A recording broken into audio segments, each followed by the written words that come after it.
Hello there everybody, how's it going? It's Jessie from Jessie Marie Does Stuff here on FlossTube. I am coming to you with an update video. We are here to essentially catch you up on the stitching I have done throughout the month of April here, with a little bit of highlights from March. Just a couple of things that I want to share with you that I worked on in March.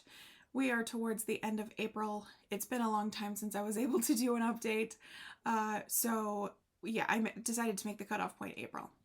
Before getting into everything though, welcome everybody. Welcome to both my returning viewers as well as anybody who is new here. Perhaps you're checking out my channel for the first time. Thank you all so much for spending a part of your day with me. If you are new, on this channel I talk mostly about cross stitch, though sometimes I will talk about books and knitting in the interest of time and shaking off the I haven't filmed in too long rust. We're gonna stick to just the stitching today, and we're truncating a little bit. Like I said at the beginning, just basically just what I have worked on here in April with a couple of other things. And then we will talk briefly about some upcoming plans, and I'll do a little life update at the end, catch you up on, again, some of the highlights of the last 2 months. The last time I was able to film an update was the end of February, and then I ended up not able to upload that for another 2 weeks after that. But yeah, that was the last time I was able to film an update. It has been a lot. There's just been a lot of things. And when I sit and think about it, it's not really all that much, and yet it was absolutely impactful enough to prevent me from being here until today. So anyway, I am filming this on Monday, April 27th. It won't go live until Tuesday, April 28th at the earliest. I am trying to pace myself. I'm not trying to rush anything. So yeah, it's Monday currently, but you will see this at the earliest on Tuesday. Okay. I think that that's all of the preemptive things that I really have to say, other than to just say thank you all. Thank you for your patience while I was, taking my time. I know that everybody is spoiled for choice as far as floss tubes are concerned, and so it's not like the 2012, 2013 era where we were waiting with bated breath for another video. I know that FlossTube is huge. So I know that you were spoiled for choice, but thanks for your patience and waiting for me to come back. And also, I had a birthday this past Saturday, and so thank you to those of you who sent me birthday wishes. It was a nice birthday. It was very, very relaxed, and yeah.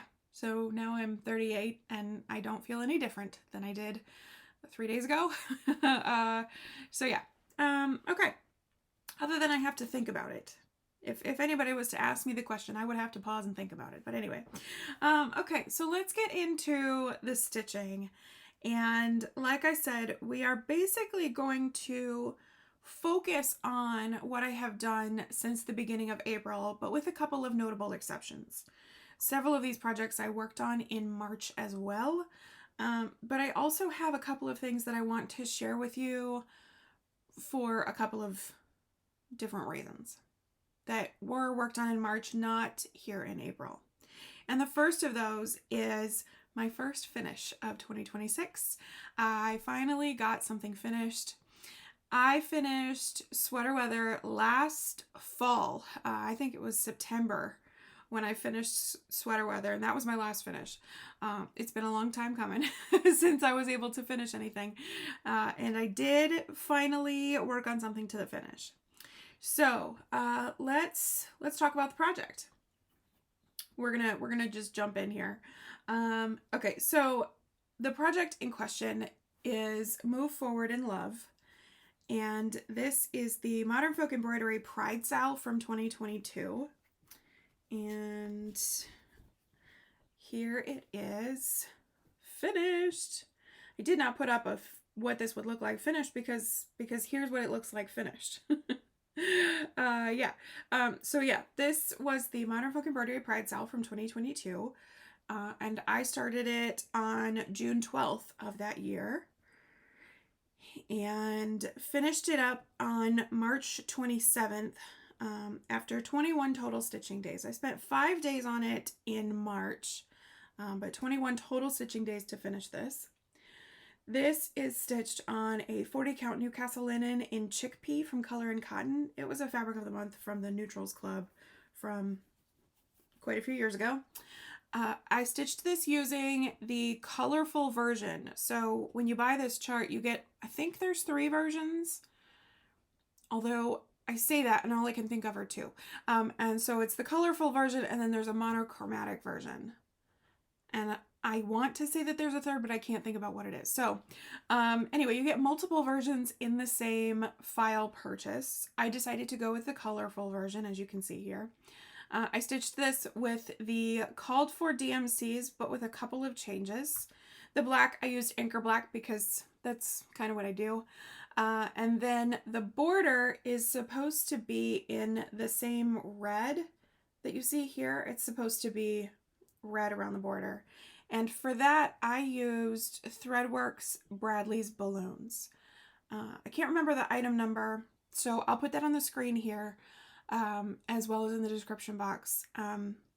Sometimes when you are at the different shops, Threadworx is listed by item number only. Sometimes it's listed by name, and sometimes it's listed by both. So I'll put all of that information in the description box for you if you're looking for it. But yeah, that is one thread that variegated through the entirety of a rainbow gradient there. And I was even able to get it to line up. So I fussy cut it so that there wasn't like a yellow next to a green or next to a purple section kind of a thing. I fussy cut it so that I could get it to line up right. So yeah.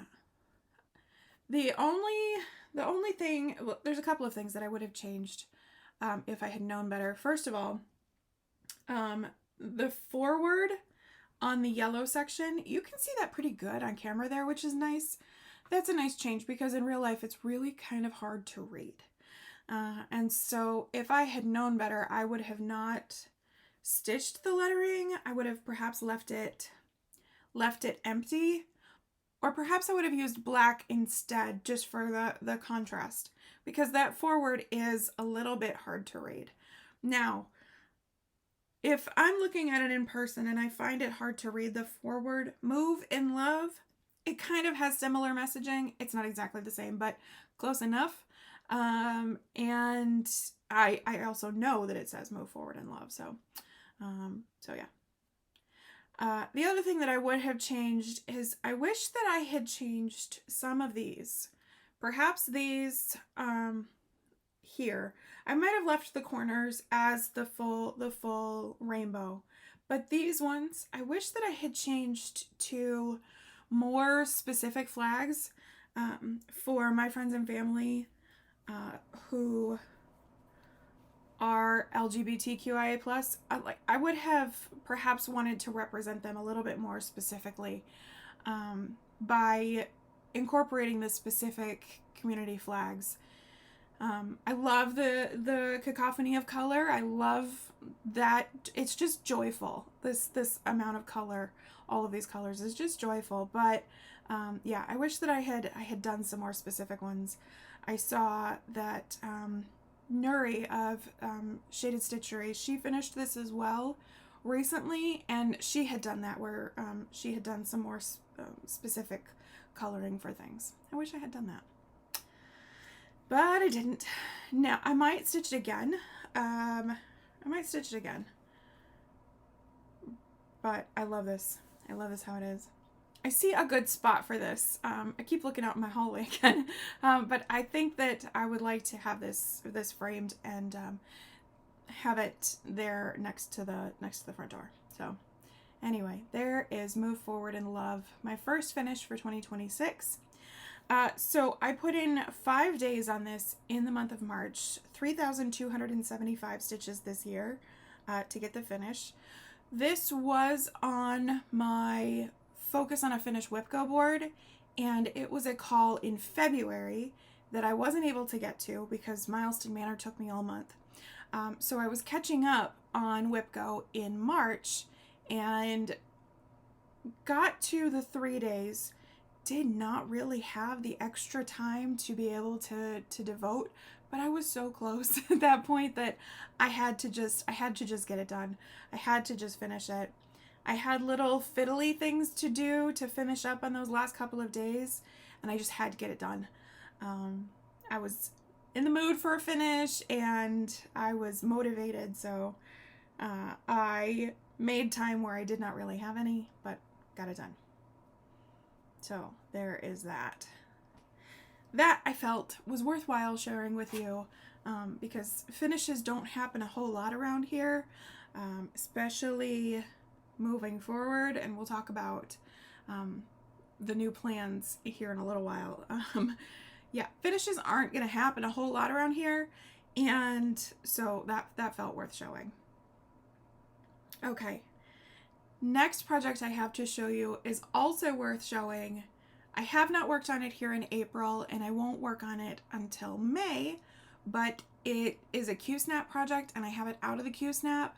And before I get it in the Q-snap, I'd like to show you what I accomplished in the month of March. So this has a little bit of a backstory. The project I'm talking about in question is Snow Castle. Snow Castle is by Heaven and Earth Designs. The artist is Randal Spangler. And I had past tense, grand ideas about trying to get this finished this year. I don't think it's going to happen. We are a third into the year at this point. I am nowhere near where I need to be at this point. I'm going to set this up to be an easy finish in 2027, at which point I'm going to aim for 2 full coverage finishes next year. I have put a lot of effort into my other big goal for 2026, and as a result, that has left me with little to no time to really devote to Snow Castle in the way that I needed to. And so I'm going to have to push it, and that's okay. I'm good with it. I do like the idea of getting a full coverage finish every year, but it's just going to have to, I'm going to have to accept reality here. Okay, so here's the backstory with Snow Castle. A couple of things. I went to Las Vegas the first week of March, and this is a project that I took with me. It turns out it was the only project that I worked on while we were there. I had 2 days really that I was just kind of vegging out in the hotel room / recovering. We did some excursions, and I needed some rest days. So anyway,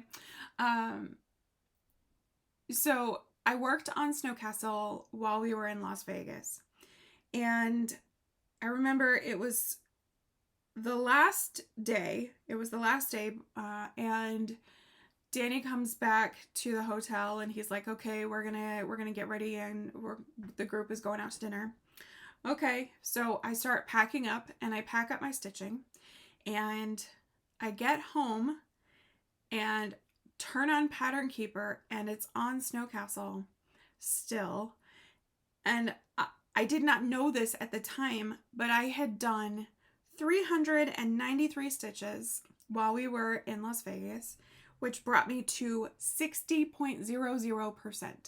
I had hit exactly 60% while we were in Las Vegas, which I think is funny. I had no idea. I mean, I had no earthly idea. But anyway, so, okay. So then through the rest of March in Milestone Manor, which if I'm saying that and you don't know what that is, I'll insert here a card as well as a link in the description box below. Milestone Manor is essentially a bit of a role-playing game that I created at the end of last year, at the end of 2025. And so head on to that video to hear more about it. My game of Milestone Manor is mostly full coverage. Nope, it's entirely full coverage projects. And I had a project on my stairs in the game that through Milestone Manor stitching in March, that project was defeated. And so it needed replacing. I need to have a project on the stairs. And originally I had planned to start Bonded by the Rain by Leonid Afremov. but I wasn't in the mood for a new start at the time. I wasn't prepped. I wasn't ready for that. So I decided that that was a great opportunity for me to put Snow Castle into Milestone Manor. And so Snow Castle went into my stairs. So I had reached a point at the end of March where I had essentially accomplished what I was gonna. I still had some other goals that needed doing, but I just wasn't in the mood for that. So I decided to get a jump start on Milestone Manor for April. I had kind of a big plan for another project for the month of April. So I just got started again. And so I rolled my dice for Milestone Manor, and it came up with 1,260 stitches that I needed to put into Snow Castle. And so I did that, and I hit a pretty cool milestone. 3, in fact. I got shrinking diagonals and then a page finish, which ended up being a row of pages finished. So that was pretty cool. This is a project that's about to go back in the Q-Snap, and so that's why I wanted to show it here today, because I'm gonna start working on this again in the month of May, and I wanted y'all to be able to see the page finish, the row finish. 4 rows of pages done now. So cool. So the page I was working on is page 12 over here, which is, I think it's like it's probably like a 5/8 partial. It's just a little bit over half the width of a normal page. And yeah, I got the page finished on March 31st. I think it was wee hours. I think it was pretty late that I got it done, but I could not end the month without the page finish. And without hitting that 1,260 stitches. As you can see here, I got the page finish, and then I still needed some stitching, so I just carried on where I was. Like I said, this was in the Q-Snap, so I just kind of filled in a little bit here to get my stitch count, rather than have to work on it again the next day. I just got it all taken care of in the month of March, put it to bed at the end of March. So that's where we are with page 12 done. 12 pages done. Okay, so some details. This is a 25 count easy grid Lugana with some fabric sewn on just to make it easier to put it in the Q-Snap. But 25 count easy grid Lugana. I am stitching this 1/1 full cross with the called for DMC. Anchor Black is subbed on this one instead of DMC 310. And I now have 12 pages done, 9 pages to go. So that's pretty cool. That's pretty cool. So I am now at, let me see here, 76,860 stitches complete of 126,000 stitches total. I am at exactly 61.00%. 61%. So that's pretty cool. And I hit those 3 milestones: shrinking diagonals, the page finish, and the subsequent row finish. Very, very cool. So yeah, that is where I got to with Snow Castle. And we'll talk about where this is working in the month of May here in a little while when I explain the new plans. Oh, I love it. I love it. But I'm going to get going with page 13 here and get back into the castle. I cannot wait to work some more on the castle. I feel like it's been a really long time since I got to do any castle stitching. I started page 12 in, I think, at the end of 2025. I have not worked on this near as much as I needed to be able to get it finished this year, so it's no surprise that I'm not going to get it done this year. I'm okay with it. I'm perfectly comfortable with that. So that is the progress on Snow Castle.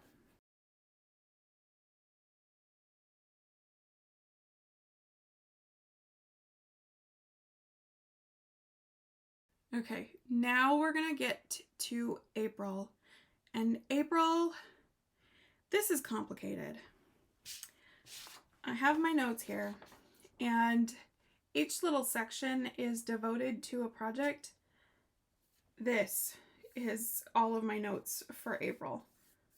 You see all of that. That's for April. April, it's a lot. I mean, it's not surprising, and it is also encouraging. But yeah, we have a lot to talk about with April, because it's one of the 2 projects I worked on in Milestone Manor in March. And then I have done a lot here in April. So I think the easiest way to do this is we're going to talk about March, and I'm going to put up my March before and after photos, so that we can put the line there. Okay, so you'll be seeing here where I started in March, just a picture, obviously. And in March, I worked on this 3 times for Milestone Manor for a total of 9 days. I ended up doing 4,016 stitches on April in the month of March, which is good. That's pretty good. I think I have to average somewhere around 4,800, if math is mathing, a month in order to be able to accomplish the year goal of 10 page finishes on this piece this year. So 4,000 is a little bit low, but that's all right. I had grand plans for the month of April that I knew was going to help me get caught up.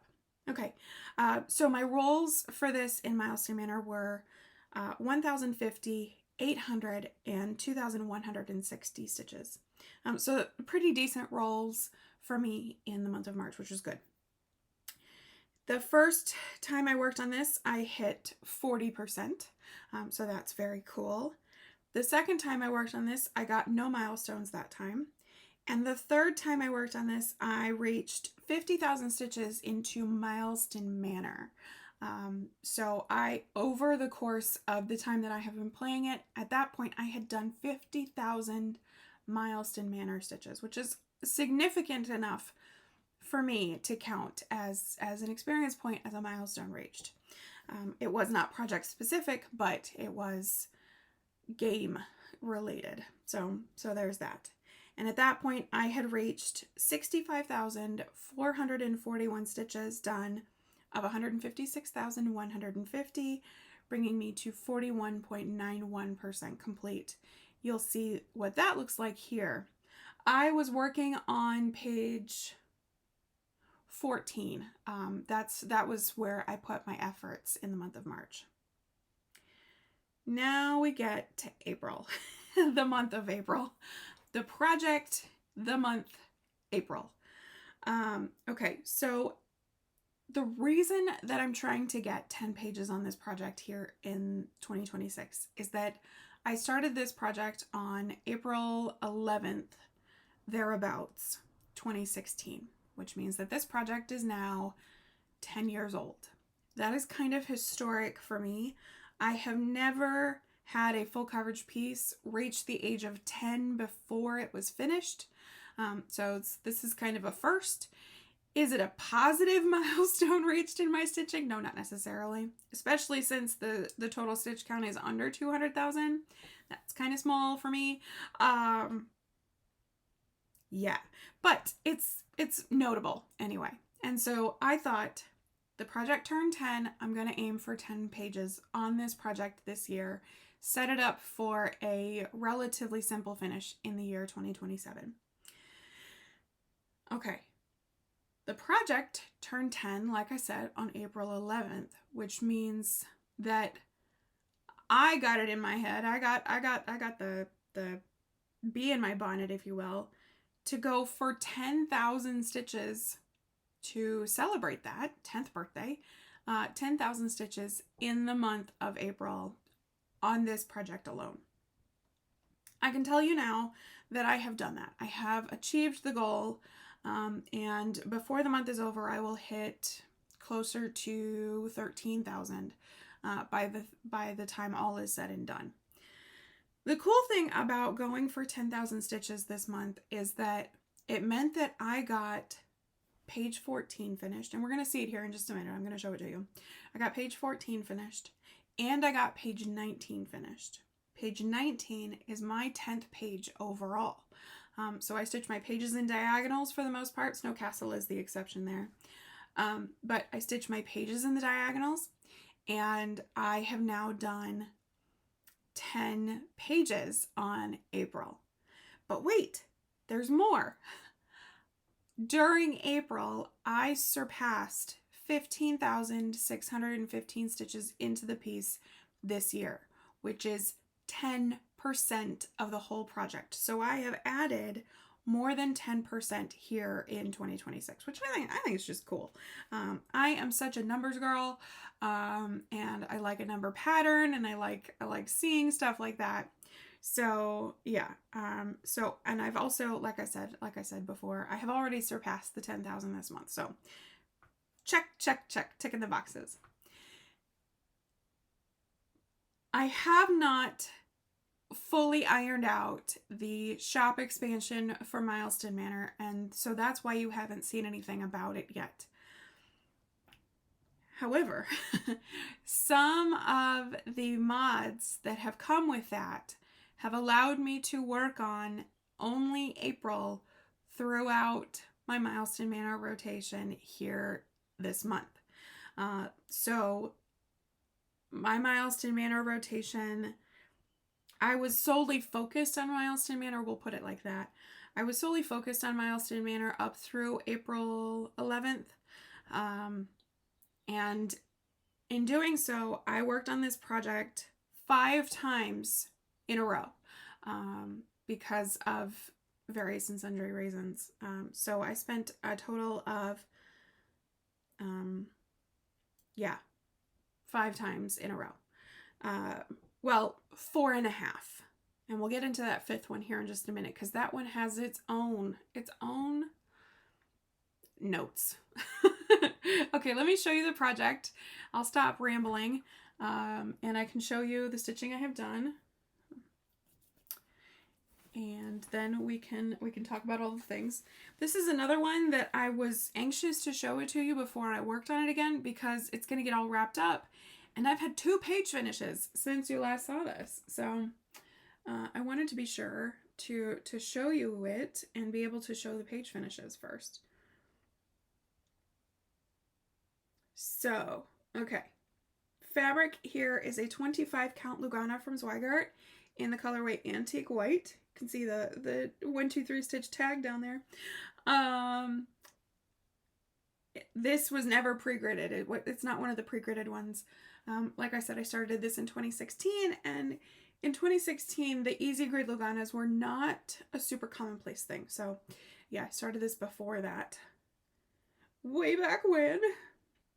And as mentioned, in March, I was working on page 14 here. I finished page 14 in April, early April, like a few days into the month. And then I worked on page 19, which page 19 is special because it's the bottom. I have found the bottom of the design. I have found the bottom bottom left corner, directions, the bottom left corner of the whole design, and got that page finished. And since then, I have also gotten started up on ever boring but necessary page 5 up here. Yeah, very, very pale colors up there. Not fun to stitch, not a whole lot of anything happening, but necessary, I guess. So yeah, so that's where we are with April currently. Okay, let me give you some numbers here real quickly. I am now at 76,000 stitches precisely out of 156,150. So I am now at 48.67%. 48.67%. So milestones reached. I reached shrinking diagonals on page 14, and then I finished page 14. Then I hit 70,000 stitches overall, and then very shortly thereafter 45%. Then I hit shrinking diagonals on page 19 here. Because page 19 is bottom row and about I would say half height. Reaching the bottom of the page was faster than reaching the right side. So I had to reach the right side first before I could call that shrinking diagonals, which is interesting. And then my fifth roll, my most recent roll for Milestone Manor, I let my daughter do it. My husband was out of town, and my daughter was feeling a little sad. She was missing him. He was at a board gaming thing, and she was missing him. And so doing all kinds of things for distractions and whatnot. And I told her she could roll my dice. And so I have the 3 dice for Milestone Manor. She rolls them into the same bowl that I use, but 2 of them popped out. They rolled right out. She used too much force, and 2 of them rolled out. And so I said, okay, you re-roll those back into the bowl. So she picks them up and she rolls them back into the bowl, and 1 of them still flies out. So she goes and she gets it and she rolls it, and I said, roll it gently. And so she did. She rolled it gently and it stayed in the bowl. And I looked down in the bowl and I gasped. And she, poor thing, she was like, what's wrong? What's wrong, Mom? What's wrong? She had rolled critical failure. Now, critical failure is a super rare occurrence. It's not like, the odds of it happening are so incredibly low, and just the way that this happened, I am amazed and not I mean, you know, it's fine. It's totally cool.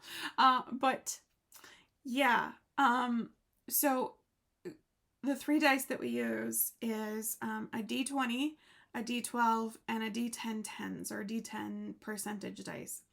And so the 12 and the 20 both rolled 1, and the D10 tens rolled 10, which is critical failure. The rules for critical failure are to ignore that stitch count. So that stitch count would be 20. It is the lowest possible. And instead we ignore the stitch count, and instead we stitch to the next percentage milestone as related to the project in question. At least those are my rules. Other folks have edited and flat out chosen to ignore the critical failure and critical hit sort of bonus rolls, if you will, or additional rolls. Anyway, so my rules are ignore that 20 and instead stitch to the next percentage milestone. With this project, my percentage milestones are every 5%, and I had just very recently hit 45%, which means that I need to go as far as 50%. And so at that time, that meant I need 6,532 stitches more into this piece before I can move. And then I'm going to end up taking a damage throughout the process because it was a critical fail. So that's kind of interesting. Yeah, 6,532 stitches. At this point, I had already done 6,000 some odd stitches. And so that's why I'm going to hit nearly 13,000 before the end of the month here, because I'm going to get this roll done this month. But yeah, 6,532 stitches. It's a good thing I like this project a lot, because on a lot of my other projects, I would have feelings. I would have a lot of feelings. But with this one, 6,532 stitches, you know, that's pretty cool. That's pretty cool. So as mentioned, I'm at 48.67%. I need 2,075 stitches in order to reach the 50%. So yeah, there is that. Yeah, very, very interesting. Okay, so on April 11th, on this project's supposed birthday, my record keeping from pre-2017 is leaves something to be desired. And so it's on or about April 11th. I am I'm all in for a bit. And so on April 11th, I got page 19 finished. And that was the project's 10th birthday, which is my 10th page finished on its 10th birthday in the month of April. The project's name is April. Yeah, I'm all in for that. But I did that, and I knew what came next. I knew what came next, and that is page 5 here. And for those of you who have been with me for a while, you've heard this several times, but I do not enjoy this top row of pages. The pale colors, I don't mind background stitching. That's kind of what this project is. There's one face, but otherwise it's mostly background stitching. I don't mind it so much for these colors down here, but these colors up here, this is a slog. This is a slog. So I knew that once I got page 19 finished, that I was gonna have to, I needed to change things up a little bit. I could not just put in another 5,000 stitches. At that point, I don't remember what the exact numbers were, but 5,000 some odd stitches just straight on this one. I just wasn't going to be able to do it. If I was a little bit further down in the ombre, in the gradient, then perhaps. But with the circumstances I was in, I knew it just wasn't going to happen. I'm not going to get any colors finished. There's not going to be a whole lot of definition in the daisy petals. There will be some, as you can see here. We've got a little bit of a shadow here, and there will be a little bit more shadowing. But this page is arguably the most boring. So I started devising a new plan pretty much here. Pretty much there. I think that the plan started percolating well before that, but I put it into action once I got page 19 finished, because I knew I was gonna need to break this up. So I did. Everything is different now. I have essentially started over with the plans. I am still playing Milestone Manor, and I'm not starting that over. It is going to be a very background, sort of secondary thing moving forward. It's going to be I'll get there when I get there kind of a thing, but it's not going to be, I'm not going to have a dedicated Milestone Manor rotation, at least for now. I know me.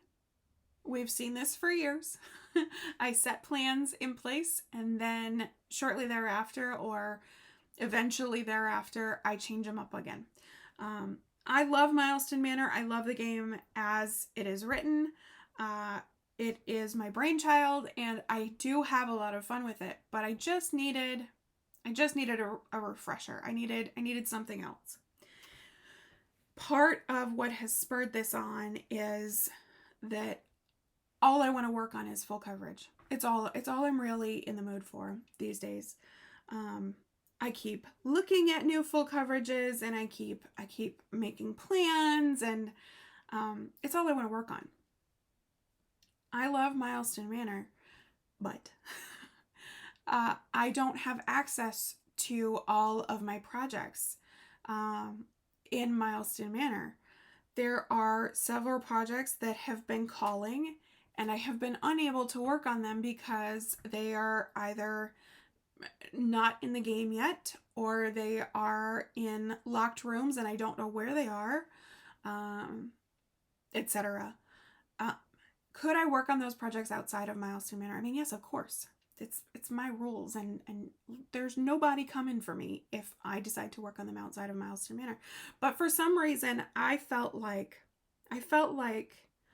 a little bit hemmed in by myself, and like as in I am the one who hemmed myself in, and feeling like I needed to only work on full coverage as it pertains to Milestone Manor, and the other projects had to wait their turn.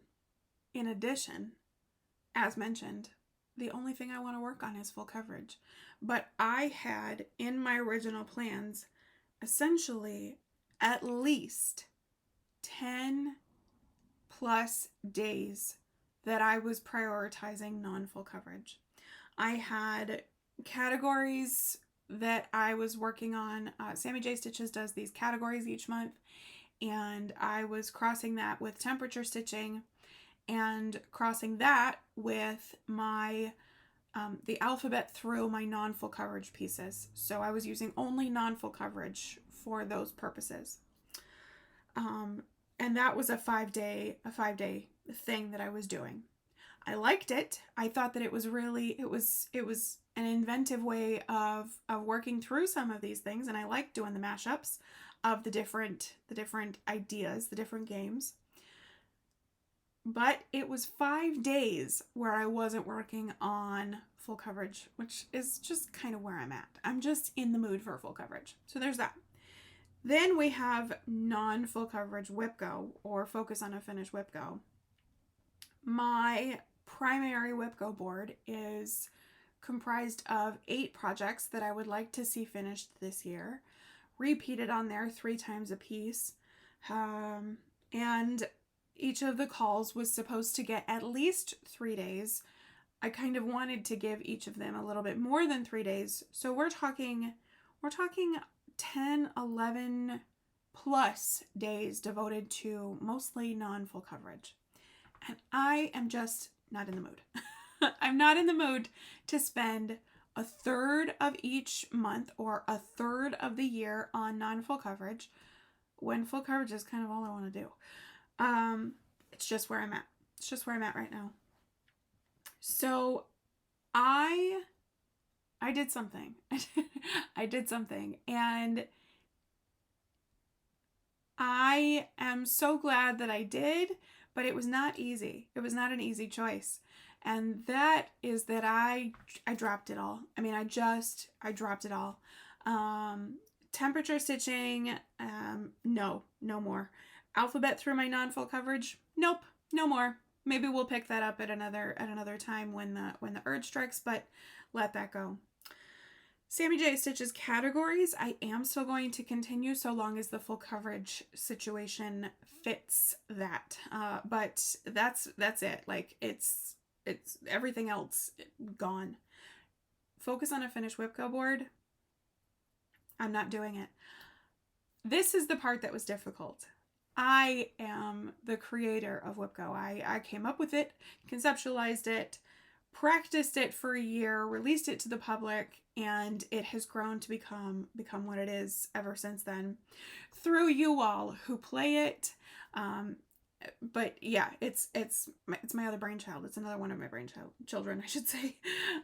Anyway, I have played every year since inception, since I started the thing, and I felt a little bit of guilt in contemplating dropping it.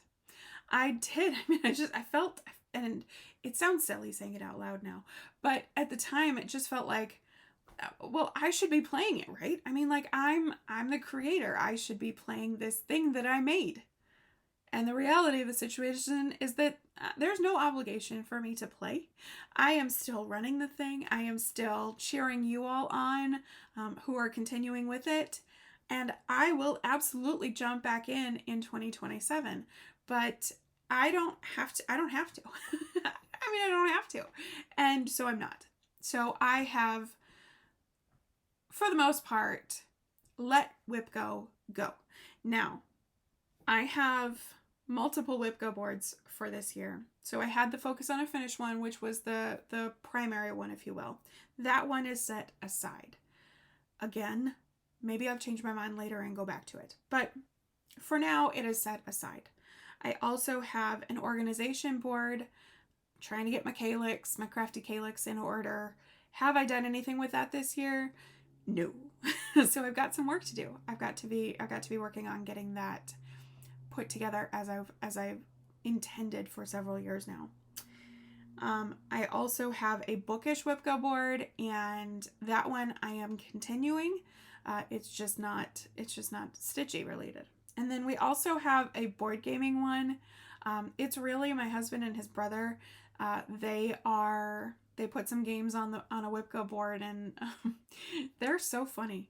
My husband is chirping in my ear on the 22nd, the 23rd, the 24th of every month. Like, have you done the calls yet? No. You don't get to know. You don't get to know before anybody else. You don't get to know. Here's my YouTube channel. Go and watch for the calls. Yeah, it's actually, it's kind of endearing. But anyway, so we have that. It's mostly for them, but I am getting in on some of their game go games. So that's been kind of fun. But yeah, an intense focus, or any kind of a focus on whipco for me, that has ceased. I have officially quit whipco for the first time. And can I just tell you how liberating that was? It was liberating. It felt wonderful to just shed that and let it go. There's nobody coming for me. I don't have to do this. I will continue to host it. I will continue to post the numbers. And like I said, I'm going to be your cheerleader from now until the end of time. And I love to hear people talk about whipco and what's working and what's not. I have a little bit of pride related to the creation of whipco. And so anyway, that side of things will continue from now until forever, but I don't have to play. And I like that. I like that knowledge. So let's get into the changes. And I'm just going to tell you what the new plan is. And then go through the things I have worked on in the new plan, and we'll go from there. It's a wheel-based rotation. It's nothing revolutionary. Revolve, get it? It's nothing extraordinary. I haven't devised some new game. It's just a wheel-based rotation. I have been watching some FlossTubers who do wheel-based rotations, most notably Anne, the Max Color Stitcher, and Stitchin' with Mel. Both of those ladies have a wheel-based rotation, and they are both primarily full coverage stitchers. So, yeah, definitely a part of the inspiration in me giving this a go. So the thing about watching them is that they have, I think, like somewhere in the 10 to 20 range or something of projects that they have on the wheel. They put their whole whip list on the wheel and rotate through. And like I said, I want this to be full coverage focused because that's all I want. But I have officially 24 full coverage or full coverage no background projects, but we'll call it 25 because I have one that I'm starting very, very soon. 25. And so if I was to do a similar setup to Anne and Mel, then it would take me a minimum of 25 days to get through the whole wheel. So we're talking a whole month. So that's excessive. And then that requires a daily rotation, which has never been my bag. That's never been who I am as a stitcher. I don't enjoy a daily rotation.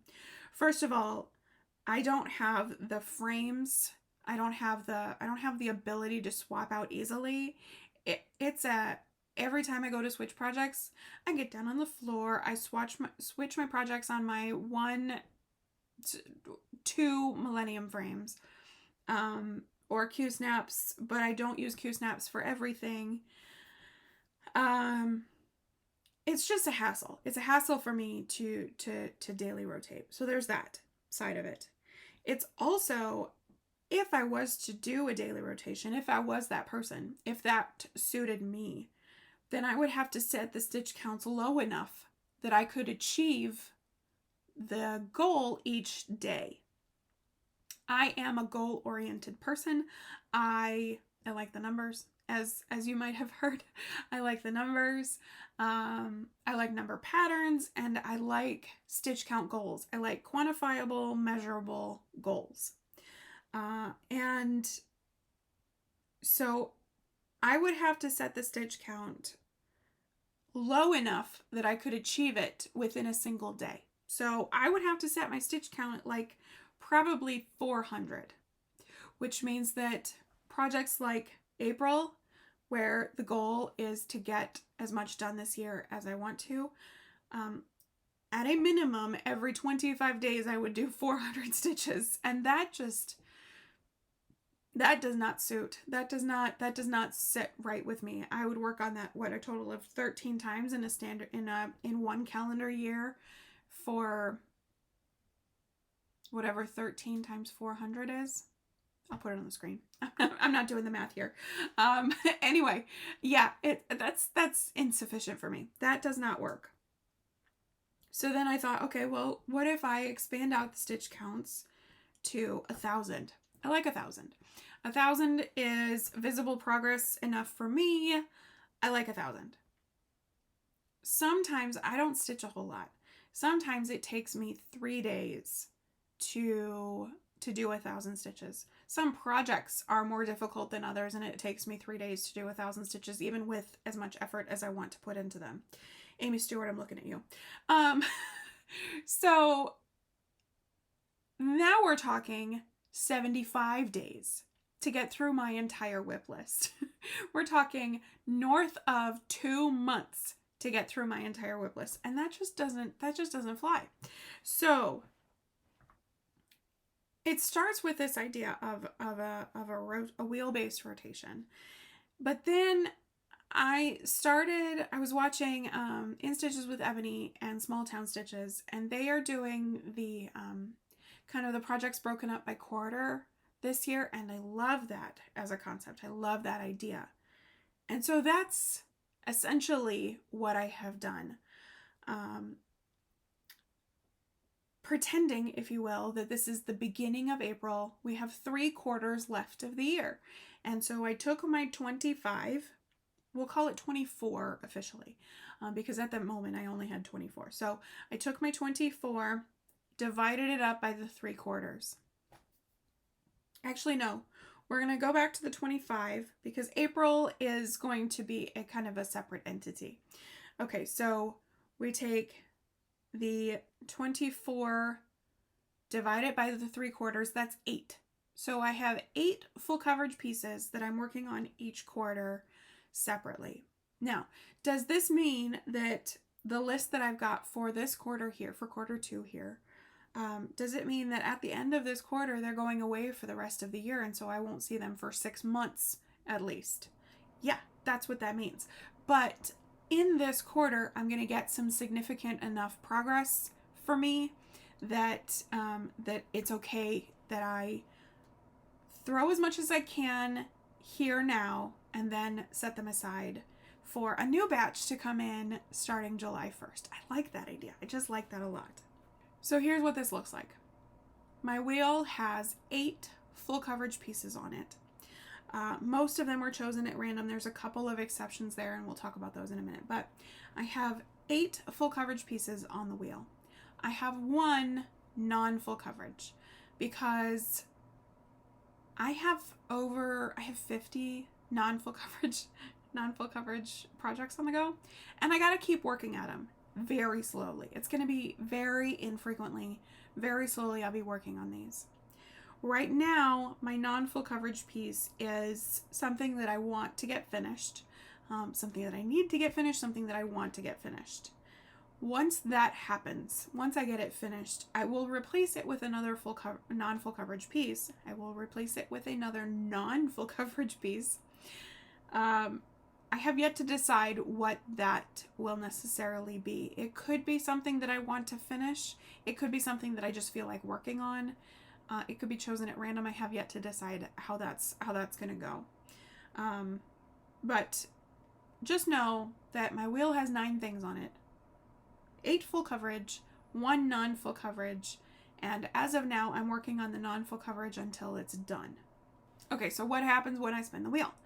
So I spin the wheel, and I am working on the project for 1,000 stitches, except for this first time through. I like the idea of the even numbers, the rounded numbers. It's something that Anne over at Max Color Stitcher started talking about, and several other folks have started picking up the idea of these rounded stitches done, and I love it. I love it. It tickles something in my brain. Yeah, I love the concept of the even rounded numbers. So I have, for instance, one of my projects was at 8,969 stitches. And so I am, this first time through, stitching up to the next even 1,000. So the example, 8,969 stitches, I am 31 stitches away from the next even 1,000, or 9,000 in that particular case. Now, I am not pulling out a project for 31 stitches and then spinning the wheel. It's never gonna happen. And in fact, I put the cutoff at 500. So if the project has 563 stitches left to the next 1,000, then I'll do those 563 and put the project away.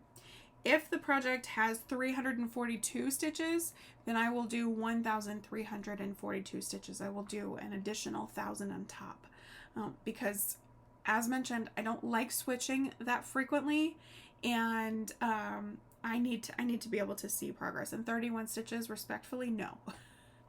No.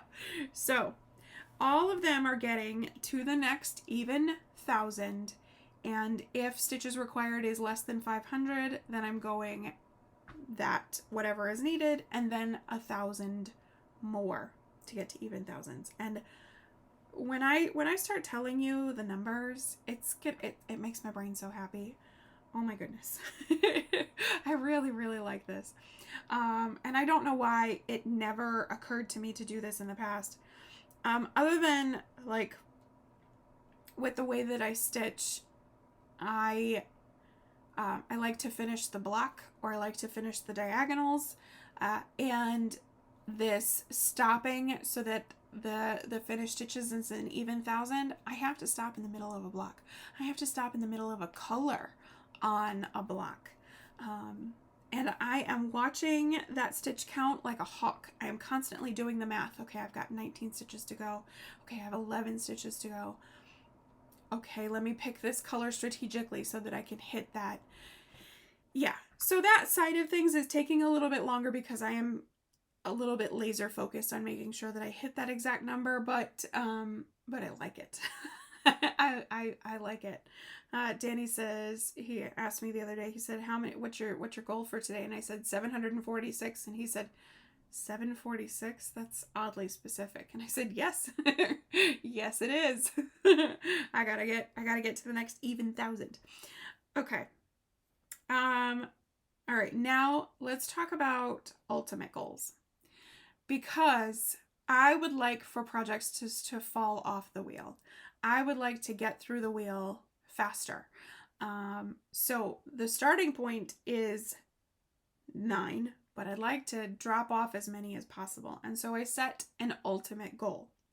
And the ultimate goal is either the next page finish or the next even 10,000, whichever comes first. Okay, so that's important. I have a project here that I will get the page finish, and then if I did an extra 1400 stitches or something, I would get to the next even 10,000. But once I hit the page finish, then that project will come off the wheel. I will still get to my next even 1,000, so I'll do the extra 400 stitches or whatever it is on perhaps the next page, a neighboring page somewhere, or I'll feather, I'll do whatever I have to do. I will get to the next even 1,000, but once I hit that page finish, it's going to come off the wheel. I have another project here that is one rotation away from the next even 10,000. And so once that happens, then it's going to come off the wheel, and I'll start being able to work through the wheel a lot faster. There are some exceptions to that, and that is the projects that have been retired from Milestone Manor. So the projects that have been defeated in Milestone Manor already. Those projects I would like to hit at least 5,000 stitches this year. So one really great example of that is Fairy Tales by Uliana Babenko. I have not worked on that this year. That one is not in my wheel for right now, but once it comes up, I am, I think, 3,000 stitches to the page finish. I will keep going until I hit at least 5,000 stitches into that piece this year, because that's my minimum goal for this year. The project that I'm working on now is actually coming off the wheel once I finish the stitches, because it will hit that next even 10,000 with this first rotation, with this first go on it. It's going to come off the wheel because that is a piece that is in Milestone Manor currently, so it will get some more work through Milestone Manor eventually. Eventually. So yeah. Okay. Every 3 wheel spins, the plan is to do 2,000 stitches on April. So April is not going to be a wheel project because it's going to get regular effort this way. Every 3 projects that I work on through the wheel, I will then work on April for 2,000 stitches. So there's that. The last note before I start showing you these things is that this is another page taken out of Anne's book. So Anne has it set up with her secondary focus projects, where she gets to her stitch count for her main project for the day. And then if she still feels like stitching after that, then she works on a secondary focus project. And I like that as a concept. So my breakup is 1,000 stitches. I'm working on these to 1,000 stitches. So let's say today I work on my project for 700 stitches. Tomorrow I throw in those last 300. I've still got a little bit of stitching time left. Rather than spin the wheel again or get going on the next project, I'm going to work on my secondary focus project. For the month of April, that is April. Starting May 1st, that will be Snow Castle. So that's why I wanted to show that to you today, because starting May 1st, it's going in the Q-Snap, because that's a regular easy Q-Snap project for me. Most of my projects I don't like working on in the Q-Snap, but Snow Castle is an easy one for that. And so I will throw in extra stitches into Snow Castle. And so that will be my secondary focus project starting May 1st. For this month, it is April. This month has been a little bit different just because I only got started on this mid-month, and I've made some mistakes. I went 4 wheel spins before I remembered that I was supposed to work on April, and then I have done 4 wheel spins since because I wanted to show you the project before I put it back on the frame for 2,000 more stitches. Yeah, this is who I am. So there's that. I think that is it as far as the notes before I start showing you the projects I have worked on.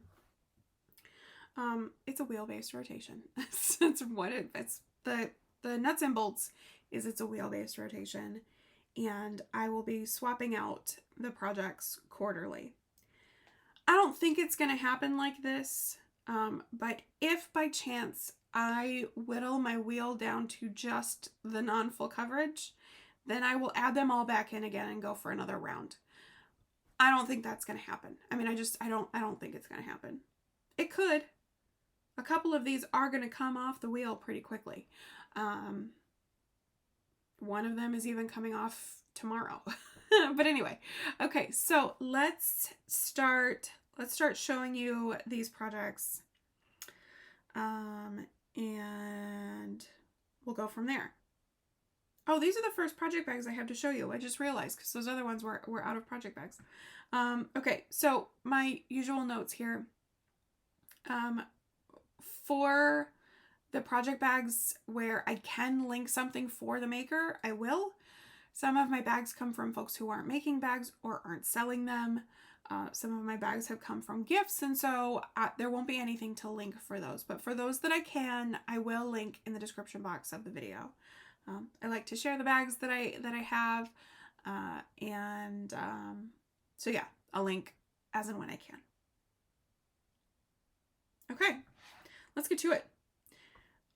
So this got started officially on Sunday, April 12th. Yeah, Sunday, April 12th. Yes. Sunday, April 12th is when this officially got started. And so I spun my wheel, and the first project to come up was one that I hadn't worked on in a long time, not since the bitter end of 2024. And that is Over the River.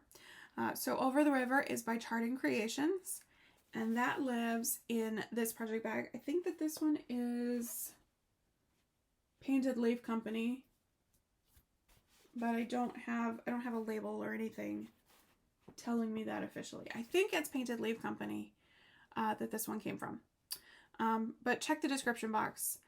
The other thing about the bags that I show is that more often than not, the bags that I have are not available when I show them, but they give you shop ideas to keep an eye on for when they update and their sort of style of bags. So anyway, so Over the River. This is artwork by Bonnie White. This is charted by Charting Creations, and as mentioned, yeah, I hadn't worked on this since the end of 2024. As is the case with all of these full coverage pieces, 25 count Easy Grid Lugana from Zweigart. 1/1 full cross called for DMC for the majority of them. Most of them I did sub out the black for Anchor Black, so I probably won't say that anymore just to keep down the redundancy. Okay, so I had finished up page 1, like I said, at the end of 2024. And so I got going on page 2. And no, I am not working across the entire width. I like to do that for the top of the page. You can even see here where I forgot that that's what I was doing. And so I started in on my diagonals and then I went, oh yeah, I like to work across the top of the page. Because the top row for how I like to stitch is the most difficult. There's no threads parked, so I've got to add in all of the threads. And there's no feathered stitches. So it's just the most difficult is that top row. So I like to work that all the way through and then start working in my diagonal blocks. Anyway, so I did 728 stitches exactly on this piece to bring me to 7,000 stitches. Of 190,575 stitches total, bringing me to 3.67% complete. So I am not quite to the far right side of the page yet. I don't think. But fairly close. Like I said, this is from Charting Creations, and Nikki's pages are a little bit smaller than Heaven and Earth Designs pages. Not a lot, but a little bit smaller than Heaven and Earth pages. So that's where I am with Over the River. Not a whole lot to see here, just some sky and a couple of stars for a little bit of confetti interest. A little bit. But that was easy peasy. Yeah, I did that in one day.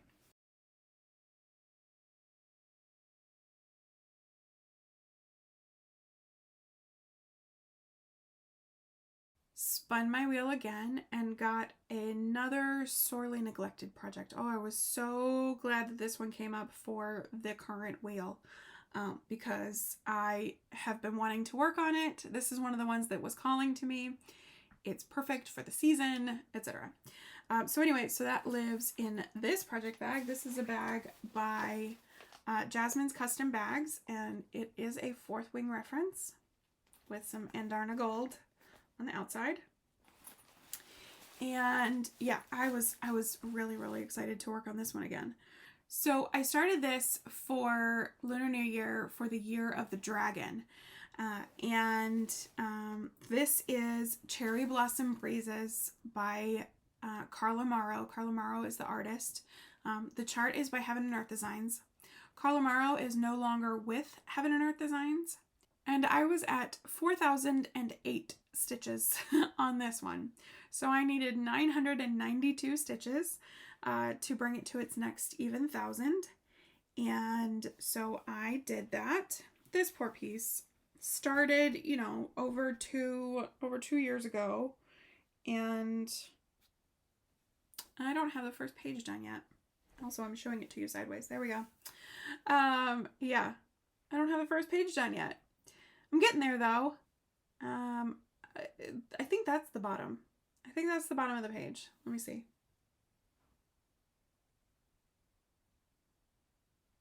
Yeah, so this block here will be the bottom of the page. So I'm almost to shrinking diagonals. Finally. And yeah, I love this project. It took me 2 days to do that 992 stitches. This project is one that it tends to flow pretty good just with the angle of things. Yeah, I like it. I like this one a lot. And I am now at 5,000 stitches complete of 160,650 stitches total, 3.11%. 5,000. Oh, it's like music to my ears. So this one will hit the page finish before I hit the 10,000, but that's fine by me. A few thousand stitches to go, a few rotations, and we'll be there.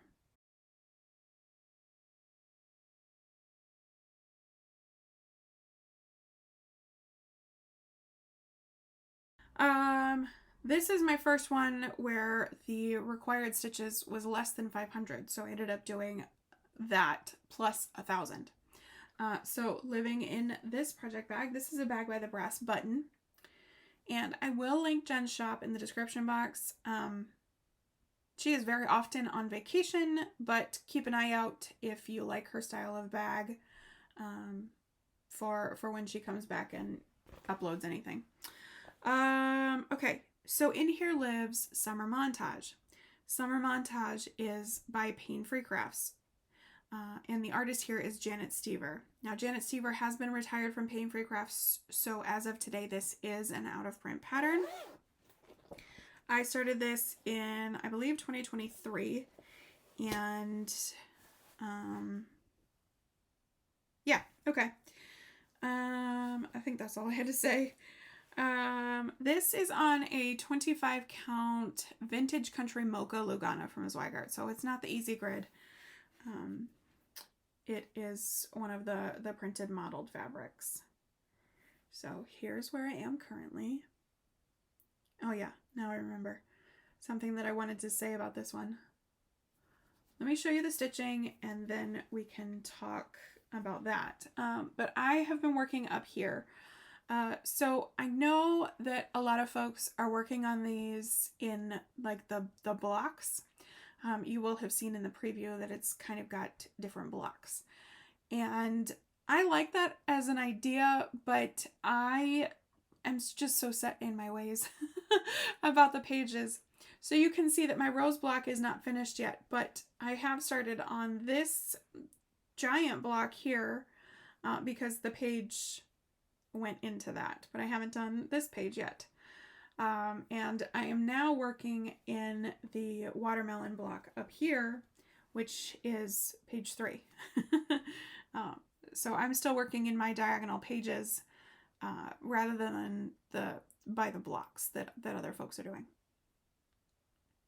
One thing that I did want to mention about this is that this is a testament to the idea that number of colors in the color palette for a full coverage design does not necessarily dictate how confetti heavy the project is. This is confetti, as you can see by the number of threads I have parked in each of these blocks. This is confetti heavy. There's so much. I like to park, and so I'm sorry if seeing all these parked threads gets some of y'all uncomfortable. I like to park, and I am very set in my ways about my methods. It works for me, so I continue it. If it's not broken, don't fix it. But even I am looking at this going, that is a ton of threads parked for just 4 blocks, 5 blocks. Yeah, 5 blocks wide. So that's a ton of threads.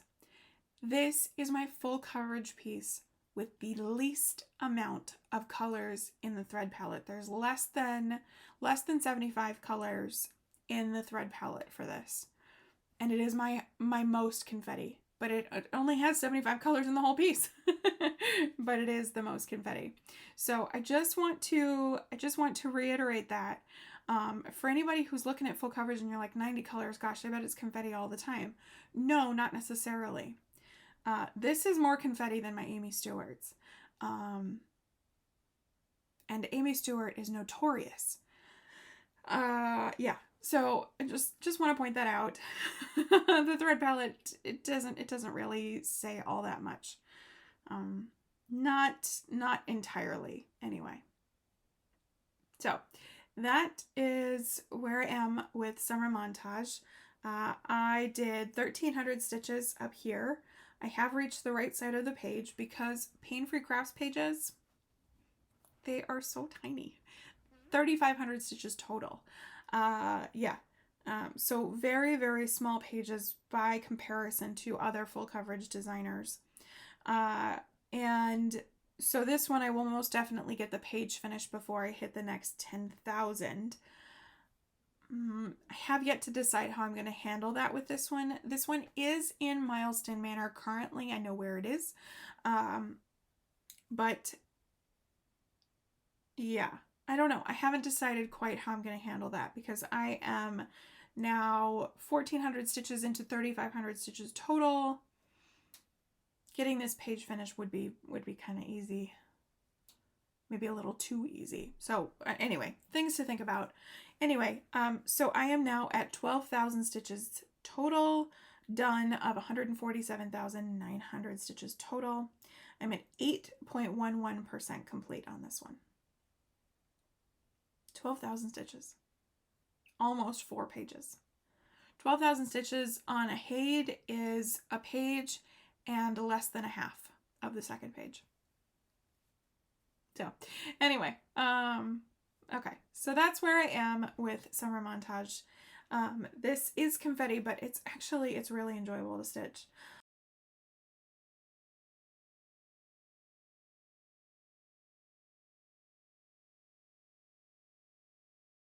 At this point, I was supposed to work on April for 2,000 stitches. I say supposed to because I forgot. I was just so excited about spinning the wheel that I just plumb forgot to get back to April 1st. So instead, I spun the wheel and I worked on that project.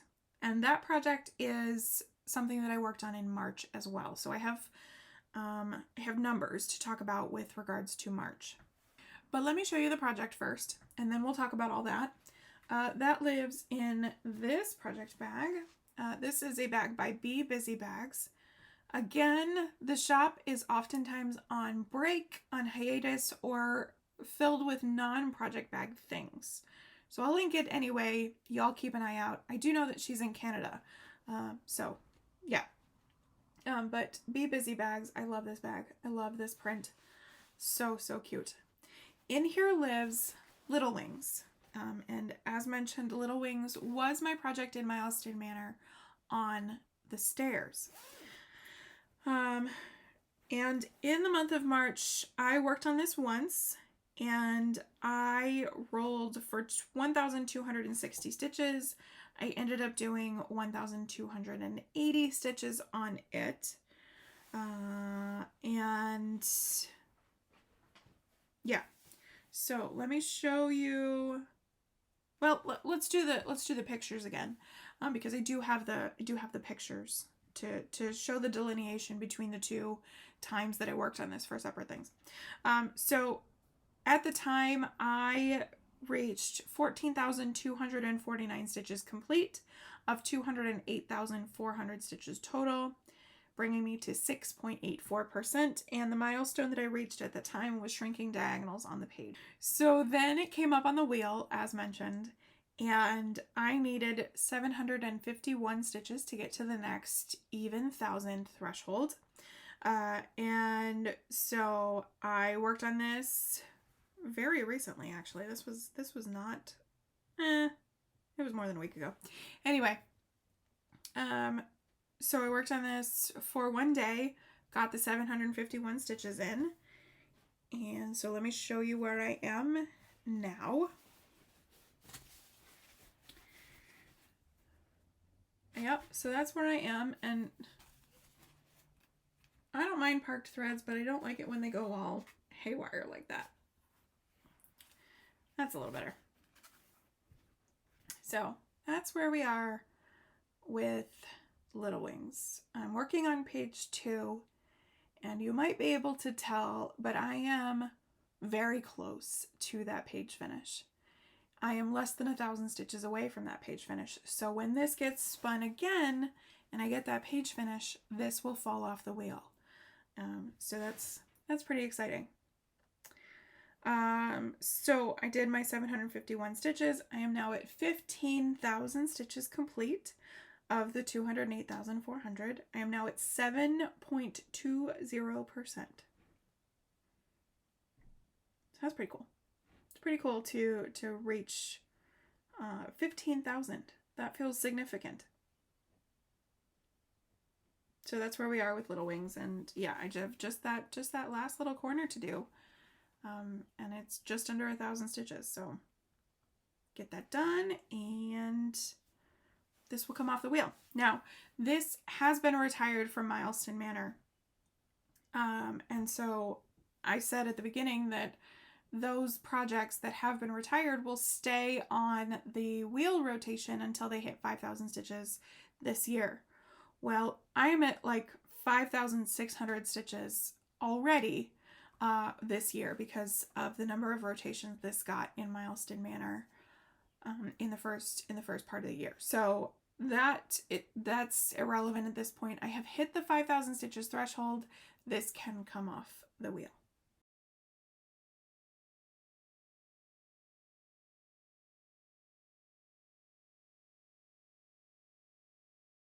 Then I worked on April, and I ended up doing 2,100 stitches on April to get that to the next even 1,000. At this point, I had worked on it in the secondary rotation or the secondary focus sort of slot to the tune of 73,900 stitches. That's where I was on April. So I did 2,100 to get to the next even 1,000 on it, and that's kind of what I'll do. I'll round up on April, throw some extra stitches into that, not a problem, to get to the next even 1,000. So that's that for as far as April is concerned. You've already seen that progress. Just as a quick reminder, I'm at 76,000 stitches of 156,150 stitches total, 48.67%. I'm very close to the 50% that I need. So there's that. Okay. All right. Do the 2000 on April, the 2100. Spin the wheel, come back to spinning the wheel, spin the wheel, and hit my non-full coverage. And I was a little bit feeling about it. Like ho-hum a little bit about working on it. I actually ended up enjoying my rotation on this, and it kind of reinvigorated. Like, yes, I definitely want to be a full coverage stitcher, perhaps 95% of the time. But it was an enjoyable rotation spent on this project. I did enjoy my time with it. So that lives in this project bag here. Nothing to link for this one. This one was is by somebody who is not selling bags now. This is Touching the Autumn Sky. So Touching the Autumn Sky is by Mirabilia. This is an out of print and highly sought after chart. I have this on loan from a friend, so yeah, this is not mine, and I'm not loaning it out after the fact because it's not mine to loan out. But anyway, so yeah, I want to get this finished. I need to get this finished. I love this piece, and it needs to be done. So that is Touching the Autumn Sky. This is another project that I worked on in March because it was a Focus on a Finish Whip Go call in February. So I'm going to go ahead and put up the before and afters of that here for you so that you can see the progress that I made in that rotation. At that time, I did 3 days on the project, 1,401 stitches over the course of those 3 days to accomplish the minimum goal.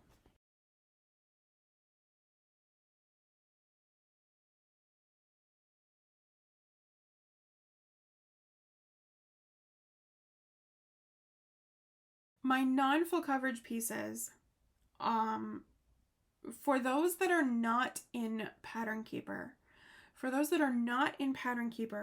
my goal is, instead of precisely 1,000 stitches, because it's harder to gauge, is 3 days. And so I'm just going to put in whatever I can over the course of 3 days and call it at that point a success and able to go back to full coverage things. The interesting thing is that I got to the end of my 3 days, and I'm doing my highlights and my counting and adding things up, and I did exactly 1,000 stitches over those 3 days. I could not believe it. But yeah, I had called it quits at exactly the time to be able to, I just realized I forgot something. I'll have to go get that. But anyway, I had stopped at exactly the 1,000 stitches added, so that was cool. So here is where we are now with Touching the Autumn Sky. And I'll just let the stitching talk for a moment.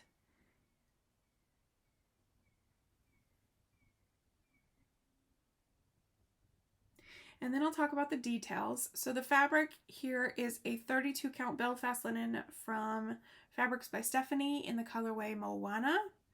And I'm stitching this 2/2 with the called for DMCs. I have done a conversion on a couple of things. So her skin, I stitched 1/1. There is a blend of her skin, and for blends, I do checkerboard when I'm doing 1/1 skin. So if I bring it in close, you might be able to see. Yeah, you can kind of see that. It's not crystal clear, but you can see the checkerboard of the lighter color and the darker color. That would have been a blend. I did change one of the threads in that blend, and so I'll put that in the description box so that you can see that. And then I did a hair conversion to give her an appearance closer to that of my daughter. My daughter has kind of a dirty blonde hair color, and I wanted this to look like her. So that's what I've done with that. But otherwise, it's for the most part as called for. Now, this rotation, I was focusing on this section in here, and so I filled in a lot of that. A couple of stitches were added to her shoe here, but this is where I put the majority of my efforts this time. It's so funny to stitch the sections of color, and you're like, what on earth is going on here? Like, why am I going from bright red, DMC 321, to pink? And why on earth does that make sense? Are we sure about that? And then you step back and it's like, wow, that's a fold of fabric. Just a trick of the coloring and the light. It's pretty cool. Pretty cool. So, looking at my chart, I think I'm 2 rotations away from this one being finished. And that is so cool. That is so cool. I am very nearly done. I am so close to done, in fact, that I had to order my beads. Oh, see if I can figure out how to show these to you. I had to order my beads. Now, for those familiar with Touching the Autumn Sky, you're going to look at me and go, why do you have 5 tubes of beads there? Why are there 5 of them? And the reason for that is that I don't know why I'm like this, but I am. So Touching the Autumn Sky only calls for one bead, one color of bead. It's just a yellow Mill Hill item number 62041. It is a frosted glass bead from Mill Hill. When I beaded my first chatelaine, Frosty Knot Garden, and I encountered Delica beads for the first time by Miyuki, I was done. I was done with Mill Hill beads from that moment. And that was in 2017. I don't use Mill Hill beads hardly ever at all anymore, because Mill Hill beads are seed beads, which means that they can be a little variable. You can get some beads that are shorter and wider. You can get some that are taller and a little bit thinner. You can get some where the hole is tighter. You can get some where the hole is on a crooked. You can get, yeah, they're not uniform. And I really, really liked the uniformity of the Miyuki Delicas that were used in chatelaine. I still use the Mill Hill beads in like a Mill Hill kit or a Jim Shore kit, but if a bead is called for, I convert it. Now, Mill Hill 62041 does not have a 1-to-1 translation to Miyuki Delicas. And so I had to order 5 different yellow beads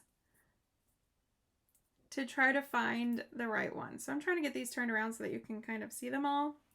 You can see that they are all definitely very different. This one's definitely more peachy. We've got some more that are looking more gold. But yeah. I needed one yellow bead. 1 pack of beads too. It's not like there's a lot of them. It's just 1 pack of beads.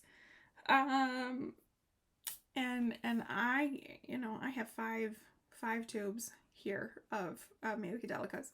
Now, will I find use for the other ones? Who knows? Maybe? Possibly? Maybe not? I don't know. But I am who I am. So I have my beads. I just have to make a decision on which ones I'm going to use. I'm going based on the internet of what 62041 looks like to choose. I am leaning towards taking out the gold and the peachy one and saving those for something else. And so choosing between these three. Here. Maybe there you can better see the difference. This one is definitely a paler yellow. This one is more transparent. This one is more of a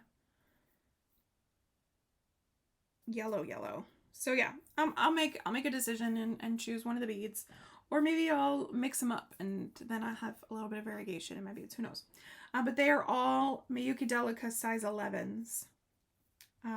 For anybody who's curious, and I get my beads from Aura Crystals, AURA crystals.com. They have a wide selection of Miyuki Delicas, and I believe they also have some of the seed bead brands too. So if you're looking for beads, I like Aura Crystals. I like them a lot. I really like these 2-inch tubes that they offer, because I used to get my beads from Fusion Beads, and sometimes all they had was a 25-gram bag, which is an excessive number of beads. It's an insane amount of beads, for my purposes anyway. So, but yeah, I like these 2-inch tube put-ups that they have. So that's where we got to with Touching the Autumn Sky. Very close to the finish. I am going to start beading next time this comes up on the wheel. I'm geeked about it. I haven't done any significant beading of note in a very long time. I'm looking forward to it. One other thing I wanted to show y'all. At some point, maybe my last update, or I don't know. in one of my updates, I showed y'all a grid that I had done for a Symphony of Friendship, so that I could have kind of a gauge of how far I am by marking off little boxes as they correspond to a 10x10 box on the grid of the chart of a Symphony of Friendship, so that I could kind of get a general idea of how much is done. I've done the same for Touching the Autumn Sky. I have not edited this with the stitching that I did here in April, but this is close. Yeah, this is close to accurate. What you see here is the sort of pale X's. Those are the 10x10 squares where there is not a stitch in that 10x10 block. And there are 72 of those. There are 72 blanks, if you will, on the whole chart. 306 total, but 72 of them are blank. And then the darker X's are those blocks where all of the cross stitches are done. Some of these that have nothing in them, they are missing a bead. Like that's what's missing here. I haven't done the back stitch. Back stitch is not really included in this sort of sense of how much is done, kind of a thing. So yeah, just letting you know what those X's mean. It means that all of the cross stitches are done, and I haven't done any beading, so all of the beading in that 10x10 block is done.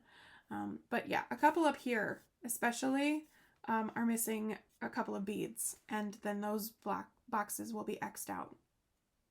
So I am now at 72 empty and 116 blocks complete. If you adjust the total number of boxes to not include the blank ones, then we're looking at 234. So I'm at 116 of 234 10x10 squares, so just shy of 50% at this point. Is that just shy of? Yeah, just shy of 50% at this point. So that's where we are with Touching the Autumn Sky. I just thought that was interesting. I like to be able to kind of gauge, where am I? You know, it's impossible to quantify it without it being in Pattern Keeper, so, or one of the apps.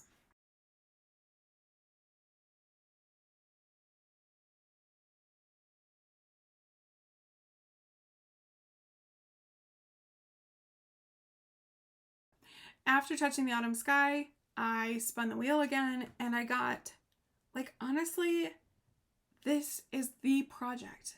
This is one of. The next two that I have to show you are the two projects that were calling to me the loudest from the shelf. They're the ones that I want to work on and either aren't in Milestone Manor yet, or I don't know where they are. So they're kind of the inspiration for all of this. But anyway, so after touching the autumn sky, spin the wheel, and up next comes a project in this bag, again by the Brass Button.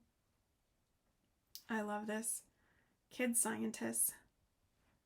So fun. And I love the hot pink. That's cool. So in here lives Alice in a Dolly Dream. Alice in a Dolly Dream is by Heaven and Earth Designs. The artist here is Jasmine Beckett Griffith. And I worked on this very recently. Yeah, when did I finish working on this? I think it was on Sunday. I think it was just, yes, it was. It was just yesterday that I worked on this. Let me open this up. I had 296 stitches to the next even 1,000. So I tacked on another 1,000 on top of that and went for 1,296 stitches. This took me 4 days to do. I had toyed with the idea of cutting it off at 3 days no matter what happens. But I'm not going to do that. Life happens. Sometimes the things stay on the frame a little bit longer. That's okay. And I'm not too bothered by it. I had a couple of lower stitching days in there, and I don't even remember why. I don't even know why. But anyway, so here's where I am with Alice in a Dolly Dream. This project is interesting because a couple of reasons, but this is my first project, the first one I ever started on the Easy Grid. So that's pretty cool. As a result, I did not know how I liked to handle this. And so every other one of my full coverage pieces on the Easy Grid, my stitch number 1 is where the two gray lines cross, where they meet. This is just inside that.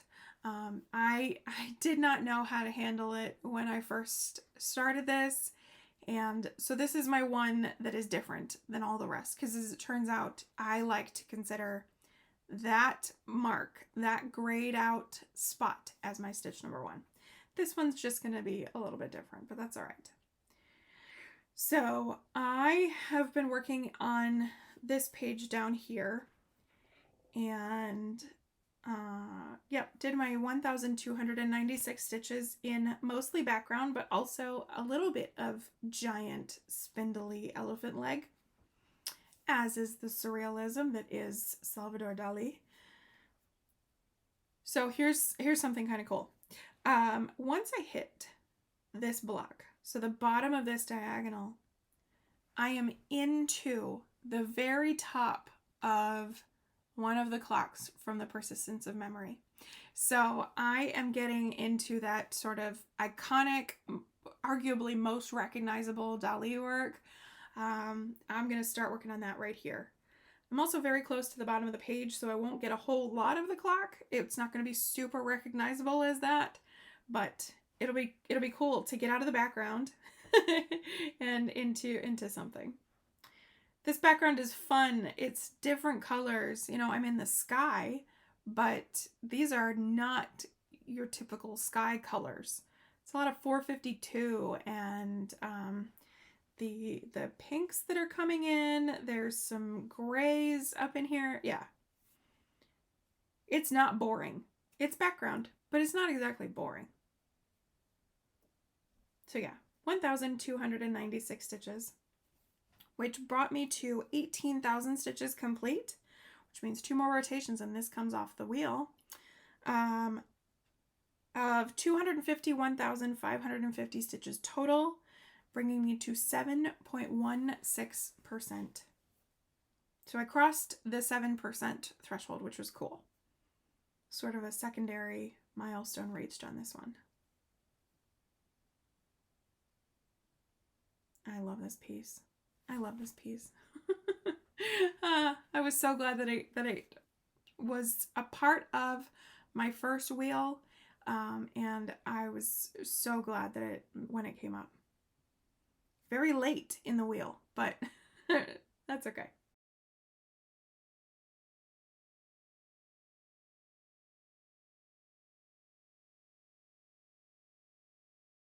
At this point, I was conflicted. It was a situation of, do I work on April now? Because at this point I had done 6 wheel spins, and so I could have worked on April.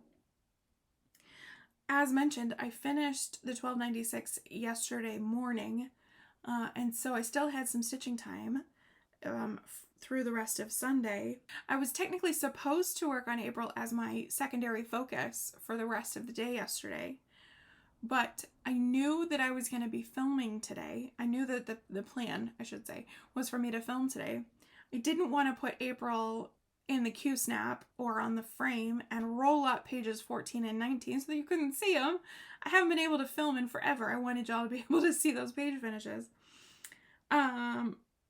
So I decided instead of that, I'm just going to spin the wheel. At this point, I had 2 projects left. I technically had 3, but one of them I'm not working on until May, so we'll talk about that here in a little bit. I had 2 projects left, and it spun the one that required the lower amount of stitches to get it accomplished. And I had enough stitching time yesterday that I finished it yesterday. So I did my morning stitches on Alice in a Dolly Dream, and then did this entire rotation yesterday before the end of the day. Yeah, so that was interesting. But the project in question is the other one that has been calling to me so loud from the shelf. And it waited a very long time in the wheel to come up, but that's okay. So that lives in this project bag, another one by Jasmine's Custom Bags. I love this bag. It's so pretty. So in there is Ivory Crow. Ivory Crow was my New Year, New Start in 2025. And it got just the saddest amount of effort last year for how much I love this piece and how excited I was to start it. It just did not see the love that it so deserved. So very excited that I'm getting to work on it now. And I was at 2,254 stitches complete, so I needed 746 in order to hit my next even 1,000 mark. And so here's where we are. Top left corner, as always. And I don't know, it's getting blown out. It's so sunny. It is so very sunny right now. And yeah, so I'm getting full light in here. Oh, this is so pretty. This is just so very pretty. I can't wait to get further into this. The artist here is Margaret Morales, by the way. Margaret Morales, and charted by Heaven and Earth Designs. So I am now at 3,000 stitches complete of 332,000 stitches total, bringing me to 0.9%. I'm not even at 1% on my last year's New Year, New Start. Ugh, it's terrible. But that's okay. I'm working on it now, getting some love. So this one will get the page finish before it hits the 10,000. So that's exciting. I will get the page finish on Ivory Crow. Oh, I love this piece.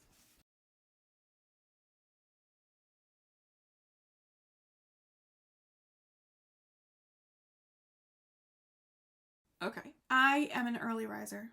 I usually aim to get up at about 5 each day. And I like my quiet stitchy time.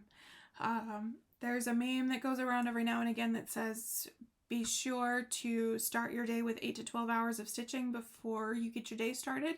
Get started on the right foot. And I would love that. But I try to take about 2 hours. So I get up at around 5 and have my quiet coffee and stitch time before my family gets up. So, like I said, I got Ivory Crow that 746 done last night, and I needed to have a project set up and ready to go for my morning stitch this morning. And so I was once again at the dilemma. April? It's technically time for me to work on April because I had done, at this point, 7 total wheel spins. I should be working on my 2,000 stitches towards the April, to what I need on April. I should have just worked on it yesterday, because then if I worked on it yesterday, then, yeah, but I didn't anyway. So I wouldn't be able to show you those page finishes, and so instead I went to my last project on the wheel, and that is Haunted House. Haunted House is artwork by Donna Gelsinger, charted by Heaven and Earth Designs, and you'll be seeing a preview of what that will look like finished here.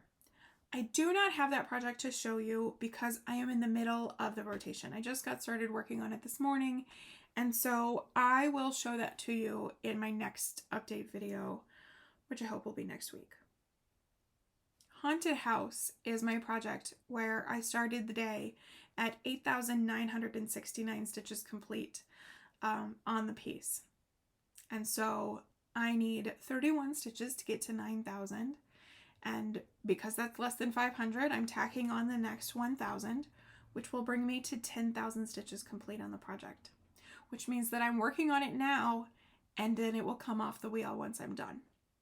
It's a piece that is in Milestone Manor, and so it does have another venue for getting progress this year. So it's coming off the wheel after just one bout, one little 2-day rotation, and it's coming off the wheel. So I will have one less project moving forward on my wheel.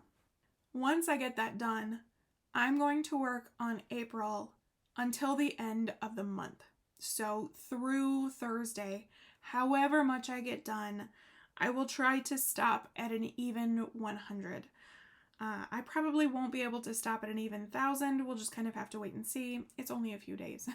And I'm here filming today, so there's not going to be a whole lot of stitching accomplished today, which is good. It's all good.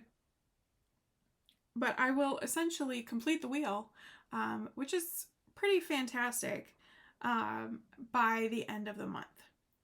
We're heading into plans a little bit, but let's talk about that last project on the wheel, project number 9 on the wheel. That is a new start. It is a new start planned for May 1st. It is my birthday new start, but I'm not starting it until almost a week after my birthday. And that's because a couple of reasons, but the primary one is that I'm not ready. I'm not ready to start it just yet. I wasn't ready to start it this past Saturday. So yeah, I decided to set the start date at May 1st. So the project in question is Kalina by Margaret Morales, charted by Heaven and Earth Designs. And I am doing the Max Color version. So my first, no, it's not my first. Well, it's my first official Max Color. So it's not technically my first Max Color. Fairy Tales is technically my first Max Colors. Fairy Tales is charted in Anchor, and it is Max Colors at 179. This one is like legit Max Colors for Heaven and Earth Designs. It's 234 colors. So yeah, definitely Max Color on this one. And the design is not super detailed. Like, there's not the Amy Stewart little bits, the search and find, if you will, that you can see with an Amy Stewart or a Lars Stewart. It's not like that. But when I looked at the comparison between the regular version and the Max Color version, it was in her face. It was in the blending of her face that it was a done deal for me. It was a no-brainer. I've got to go Max Color because it the shading on her face on the max color version is quiet. It's quiet shading. It's not sudden. It's not bracing. It's lovely. It's pretty. It's gentle shading, and it's just worth it. I mean, worth it for this piece. I love this piece because at first glance it's a pretty lady with some flowers, some roses. But the more you look at it, she's got horns growing out of her head. And my birthday is April 25th. I am a Taurus. And so this just feels very spring and very earthy. And then she's got horns. It's perfect. So I'm starting at May 1st because it's still Taurus season, May 1st. But also, I think it was Lacey, the Sleepy Stitcher, who started it. Correct me if I'm wrong, but who started Amy April, where folks are prioritizing their Amy Stewart projects here this month. And I had hoped that my Amy Stewarts would come up for my first wheel here in the new rotation. They did not. I have 2 Amy Stewarts on the go, and they both are waiting for later in the year, I suppose. So I wasn't able to play along with Amy April. I have toyed with the idea of a new Amy Stewart new start. I was talking with Marissa over at MKissa. She started a supersize max color, and I think a supersize max color is kind of one of those bucket list things, especially a supersize max color Amy. That feels like a bucket list kind of a thing. Like something that as a self-proclaimed full coverage stitcher, I feel like I should have on the list as a plan to do. But that's a me thing. That's not an everybody thing. That's a me thing. It's on my bucket list. And I happen to have a couple of supersize max color Amy Stewarts in my stash. And so I toyed with starting those. But I didn't, and I'm not. Instead, I'm going to have Margaret Morales May because I love Margaret Morales. I love her art. I love her aesthetic.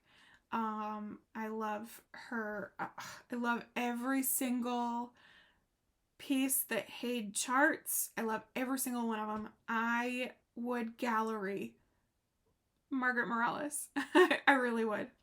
I love Ivory Crow, and Kalina is it for me. I really love it. So, Kalina and Ivory Crow almost have similar vibes, and I have toyed with, and I have yet to decide if I'm going to do this, but flipping Kalina so that she's facing the other direction. It's something to consider, because if I flip her and she faces the other direction, then she and Ivory Crow can be facing each other. It's something to think about. I would have to, I think it's, is it Markup RXP or is it Saga that does that? That gives you the ability to flip the chart? I heard recently on somebody's channel about flipping charts to face a different direction, either upside down or horizontally. I'll have to toy with that because that might be kind of cool. It might be kind of cool to flip them so that they're facing each other. Especially since they are of a similar size. They're not exactly the same size, but they're of a similar size. And yeah, I might have to look into that. So anyway, I'm going to be starting Kalina on May 1st. On Friday, this coming Friday, May 1st, I am starting Kalina. I have my threads. The only color that I wasn't able to get was 3865. So hopefully I have enough of that, or I can find it, or I don't need it just yet. Yeah. I'm so excited. Coming up with the organization for a max color, it took a little bit, but I think I figured it out. But anyway, So that I am starting on May 1st, on Friday, this coming Friday, and I am so geeked. I'm ready to get it started. So yeah, so that's why that hasn't been included in the wheel here in April, because that's a planned new start for May 1st. I chose Ivory Crow to be on this wheel. So I randomized the other 6 projects, Kalina, Ivory Crow, on the wheel, randomized the other 6, to be sure that I have those 2 projects for Margaret Morales May. And I am looking forward to it. I'm very much looking forward to working on those, getting into them. So there's the plan there. So, immediate plans are kind of what we've already discussed. Finish up the 1031. Oh, that was the other cool thing about Haunted House, is that it was 1031. Halloween is 1031. Thought that was kind of cool. Okay, so finish up the 1031 on Haunted House. Do the rest of the month on April. Start Kalina on Friday.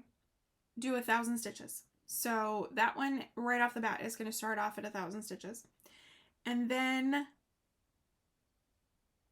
we're going to spin the wheel together.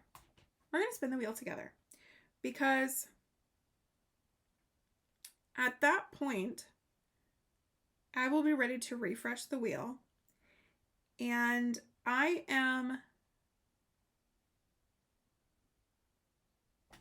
Let me think how I want to do this. I think I'm going to take Haunted House off the wheel because it's coming off. So let's do that. Remove Haunted House. And then we are going to... Okay, so I'm going to black out Kalina. And then I am going to shuffle the options so it moves them around a little bit, and then we're going to spin the wheel. And so this is going to be the project that I work on after Kalina, but probably before I film next. So let's spin the wheel. Okay, Cherry Blossom Braises. So that will be the next project. Now, I'm not going to do like the other wheel spin rotation stitchers do on FlossTube, and I'm not going to spin the wheel just because the end date for all of these is kind of fluid. But I can reasonably assume that I will finish the Kalina 1000 and be able to work on another project before I film again early next week. Before I plan to film again before early next week. So that's the plan there. That's the immediate stitching plans. Yeah, I like it. I like it a lot. Yeah, I'm looking forward to all of these things. I'm very, very enthused by the new plans, by the new rotation. I like it. Also, starting May 1st, remember, Snow Castle will become my secondary focus project. So April will only be worked on in 2,000 stitch rotations every 3 wheel spins. And I will try to remember that this time. Try to remember that. So I think that that's all of the stitching that I have to really talk about today. So it's like 3 in the afternoon and I have not eaten lunch yet and I am starving. So I am actually going to save the life update for next time.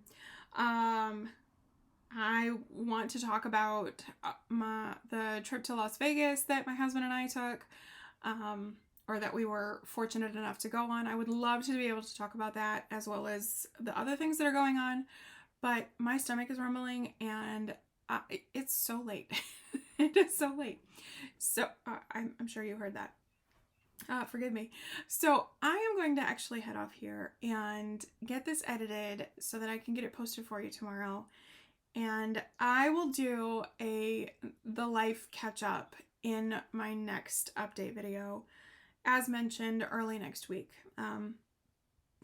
Yeah, that's just what we got to do because I am starving. I gotta go eat some lunch. So I'm gonna head off here.